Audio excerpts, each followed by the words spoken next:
किसकी बात करेंगे? प्रतिबिंब की हम बात करने वाले हैं। देखिए यहाँ पर ध्यान दीजिए, प्रतिबिंब का परिभाषा क्या होता है? जब प्रकाश किरण किसी वस्तु से निकलकर दर्पण से परिवर्तित होने के बाद किसी बिंदु पर क्या होती है, वापस में मिलती है या मिलती हुई प्रतीत होती है, तो उस बिंदु को हम क्या बोलते हैं? वस्तु का प्रतिबिंब बोलते हैं। जैसे कोई वस्तु क्या हो गई, दर्पण पर टकराती है और टकराने के बाद क्या करती है, जब प्रकाश किसी दूसरे बिंदु पर मिलता है तो क्या होता है, उस वस्तु का क्या होता है, प्रतिबिंब बनता है। ठीक ना? जैसे शीशे के सामने क्या होते हैं, खड़ा होते हैं और खड़ा जैसे क्या होते हैं, प्रकाश टकराती है, टकराने के बाद आती है तो क्या होता है, हमको एक प्रतिबिंब बनते हुए क्या होता है, दिखाई हमको देता है। ठीक ना? तो इसको हम क्या बोलेंगे? प्रतिबिंब बोलेंगे। अगर बात करते कितने प्रकार के होते हैं, तो ये जो हमारी होती है प्रतिबिंब बाबू, ठीक ना, क्या होती है? जो प्रतिबिंब हमारी होगी बाबू, ये प्रतिबिंब कितने प्रकार की होती है? तो 2 प्रकार की होती है। कितने प्रकार की होती है?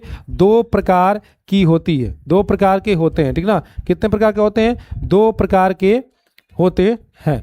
पहला हमारा क्या होता है? तो पहला हमारा होता है वास्तविक प्रतिबिंब। कौन होता है बाबू? वास्तविक प्रतिबिंब होता है। कौन होता है? वास्तविक प्रतिबिंब। इसको रियल इमेज बोलते हैं। क्या बोलते हैं इसको? रियल इमेज बोलते हैं। इसमें क्या कंडीशन हमारी होती है? रियल इमेज में क्या होती है? किरणें वास्तव में एक बिंदु पर काटती है या मिलती है। किरण जो होती है वास्तव में एक ही बिंदु पर मिलेगी या तो एक बिंदु क्या करेगी, काटेगी। दूसरा होगा इस पर्दे पर प्राप्त किया जा सकता है। क्या होता है? इस पर्दे पर हम प्राप्त किया जा सकता है।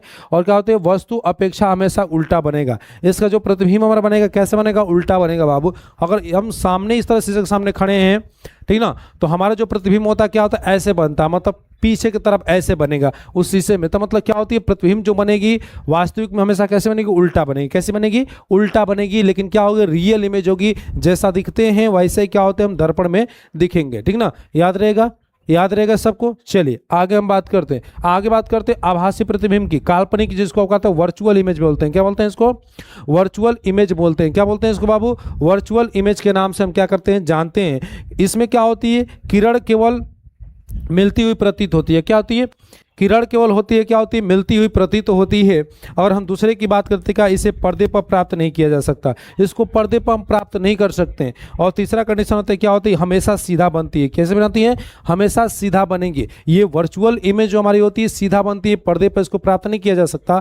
लेकिन वास्तव को हम पर्दे पर प्राप्त कर सकते हैं। और क्या होती है? हमेशा उल्टा बनेगी। ठीक ना? क्योंकि ये जैसा दिखते हैं वैसा वास्तविक में बनता है। और आभासी में क्या होती है? प्रतीत होती है। जैसे हमारी परछाई हो गई, किसी वस्तु का परछाई होगा, ये क्या हो गया? परछाई। ये प्रतीत होती हुई क्या होती है? हमको दिखाई देती है। इसलिए क्या होता है? इसको बोलते हैं आभासी प्रतिबिंब बोलते हैं। और जो रियल में हमको दिखाई देती है जैसा रहता है वैसा, तो उसको हम क्या बोलते हैं? उसको बोलते हैं वास्तविक। क्या बोलते हैं उसको?